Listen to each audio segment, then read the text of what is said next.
Hello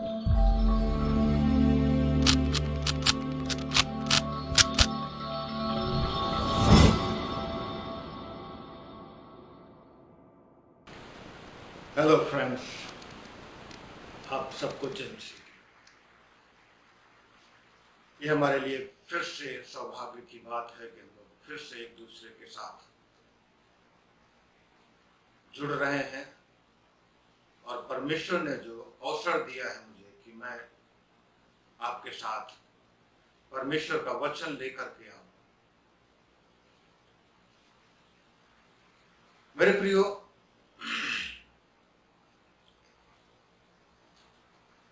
आज की स्थिति में हम जब मनुष्य को देखते हैं,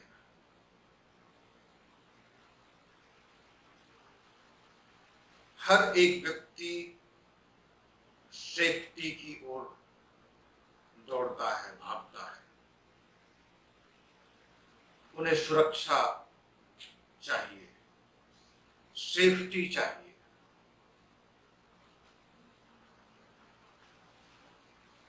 परमेश्वर का वचन हमें स्पष्ट बताता है। जब आज परमेश्वर का वचन मैं आपके साथ लेकर के आ रहा हूं, जैसा कि परमेश्वर ने मुझसे बातचीत की है, वो वचन भजन संहिता 125 का पहला और दूसरा वचन है। जो यहोवा पर भरोसा रखते हैं वे सिय्योन पर्वत के समान है, जो टलता नहीं वरन सदा बना रहता है। जिस प्रकार यरूशलेम के चारों ओर पहाड़ हैं, उसी प्रकार यहोवा अपनी प्रजा के चारों ओर अब से लेकर सर्वदा तक बना रहेगा। दो चीजें जो मैं आपके साथ लेकर के आ रहा हूं और आपके साथ बांटना चाहता हूं।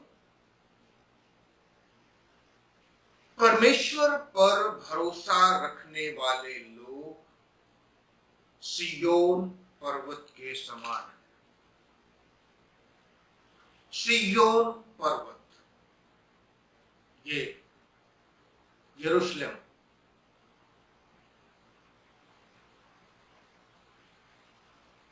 यहां पर जो शब्द इस्तेमाल किया गया है सिय्योन पर्वत के समान है, जो टलता नहीं है। सिय्योन पर्वत परमेश्वर का पर्वत, और ये परमेश्वर का पर्वत यरूशलेम में है, जहां पर सुलेमान ने मंदिर की स्थापना की। उससे पहले इब्राहिम ने इसहाक को बलि चढ़ाने के लिए कोशिश की। ये वही परमेश्वर का पवित्र स्थान है जहां पर परमेश्वर का सिंहासन, यह समझा जाता था कि विराजमान है। परमेश्वर का सिंहासन, जो परमेश्वर पर भरोसा रखते हैं वे सिय्योन पर्वत के समान है, जो नहीं टलता है। मेरे प्रियो, जब हम सिय्योन पर्वत अर्थात यरूशलेम के विषय में अध्ययन करते हैं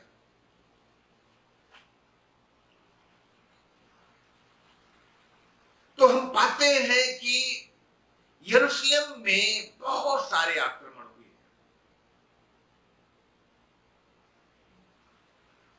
जैसे मैं आपके साथ विकिपीडिया का टाइमलाइन से आपको बताना चाहता हूं। विकिपीडिया का टाइमलाइन बताता है 16 बार यरूशलेम के साथ युद्ध हुआ, या यरूशलेम ने अपने दुश्मनों के साथ 16 बार युद्ध किया। 2 बार यरूशलेम पूरी तरीके से नष्ट कर दिया गया।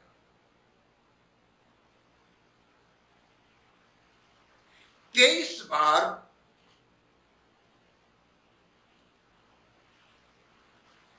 यरूशलेम को घेर लिया गया।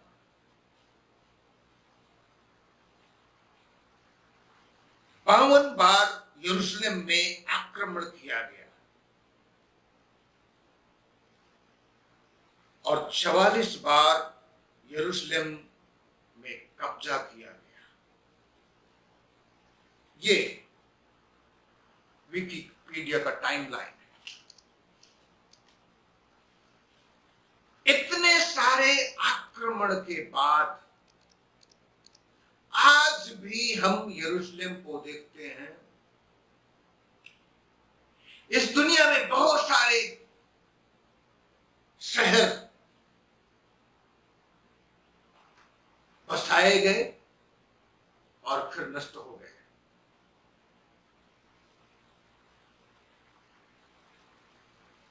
इस दुनिया के इतिहास को जब हम देखते हैं, बहुत सारे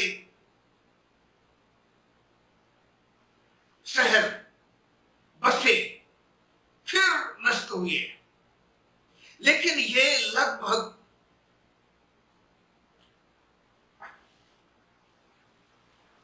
6000 साल के इतिहास में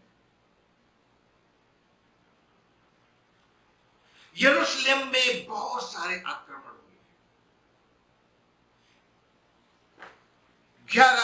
16 बार युद्ध हुआ, 2 बार नष्ट किया गया, 23 बार घेर लिया गया, 52 बार आक्रमण किया गया, 44 बार कब्जा किया गया, लेकिन आज भी यरूशलेम बसा हुआ है।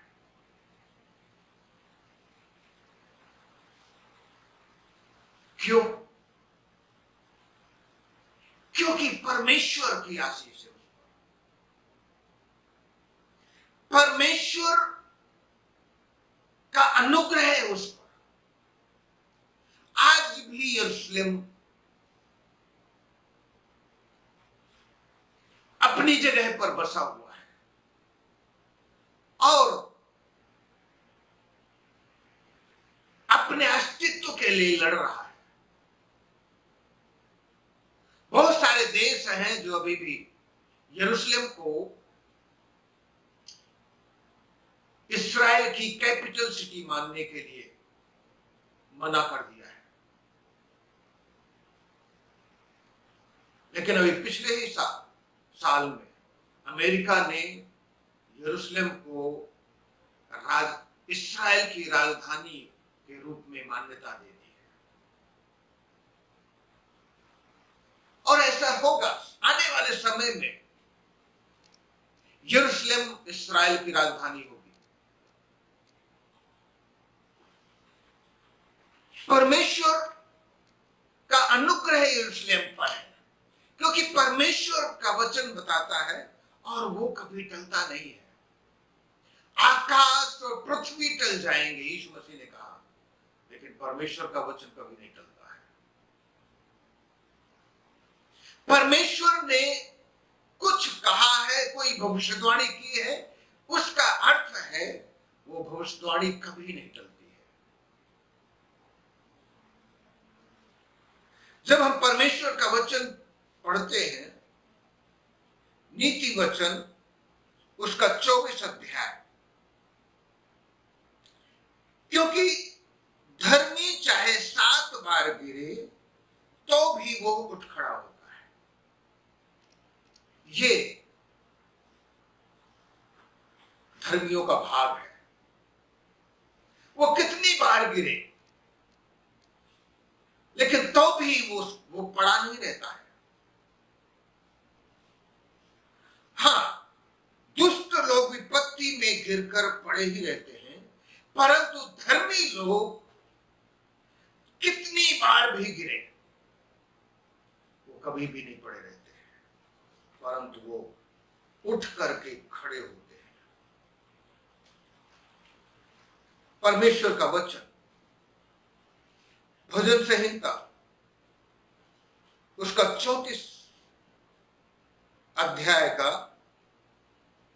19 वचन में इस प्रकार लिखा हुआ है, धर्मी पर बहुत सी विपत्तियां पड़ती तो है, परंतु यहोवा उसको उन सब से मुक्त करता है। वो उसकी हड्डी हड्डी की रक्षा करता है और उसमें से एक भी टूटने नहीं पाती है। तो धर्मी जन पर बहुत सारी विपत्तियां पड़ती, वो इसलिए क्योंकि शैतान सदैव चाहता है कि धर्मी जन नष्ट किया जाए, धर्मी जन फाड़ खाया जाए। लेकिन परमेश्वर ने अपनी प्रतिज्ञा की है और वो अपनी प्रतिज्ञा के अनुसार धर्मी जन को कभी भी पड़ा नहीं रहने देता है।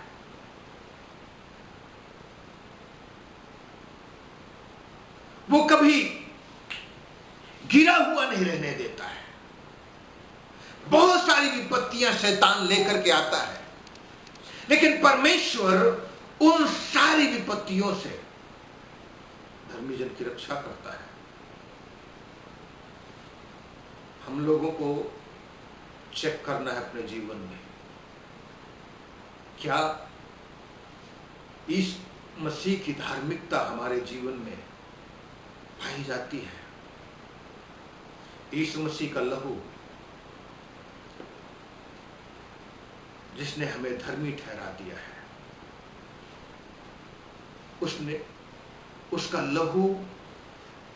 उसके लहू ने हमें धर्मी ठहरा दिया है, हमें पवित्र किया है, हमें शुद्ध किया है। हम लोग परमेश्वर के नजरों में धर्मी हैं, पवित्र लोग हैं। और पत्रस कहता है हम परमेश्वर की निज प्रजा है। हमारा उद्धार यीशु मसीह के लहू से है। यीशु मसीह आया, मारा गया, गाड़ा गया और मुर्दों में से तीसरे दिन जी उठा। और यीशु मसीह का लहू शैतान और उसकी सारी शक्तियों के ऊपर विजय देता है हम लोगों को। यीशु मसीह के विषय में लिखा है, परमेश्वर का पुत्र इसलिए प्रकट हुआ ताकि शैतान के सारे कामों को नष्ट कर दे। प्रकाशित वाक्य में लिखा है, यीशु मसीह के लहू के द्वारा हम शैतान और उसकी शक्तियों के ऊपर विजय पाएंगे। क्योंकि परमेश्वर हम लोगों को घेर करके रखता है, यीशु मसीह हमें घेर करके रखता है। जिस प्रकार से यरूशलेम के चारों ओर पहाड़ हैं, उसी प्रकार से परमेश्वर हमारे चारों तरफ बना रहता है। जिस प्रकार यरूशलेम के चारों ओर पहाड़ हैं, उसी प्रकार यहोवा अपनी प्रजा के चारों ओर अब से लेकर सदा तक बना रहेगा। मेरे प्रियो, डरने की जरूरत नहीं है, घबराने की जरूरत नहीं है। हो सकता है आप कई समस्याओं से होकर के गुजर रहे हो, कई परेशानियों से होकर के गुजर रहे हो। लॉकडाउन में दिन प्रतिदिन की जरूरतों की समस्याएं हैं। हो सकता है आप लोगों का शारीरिक स्वास्थ्य सही नहीं है।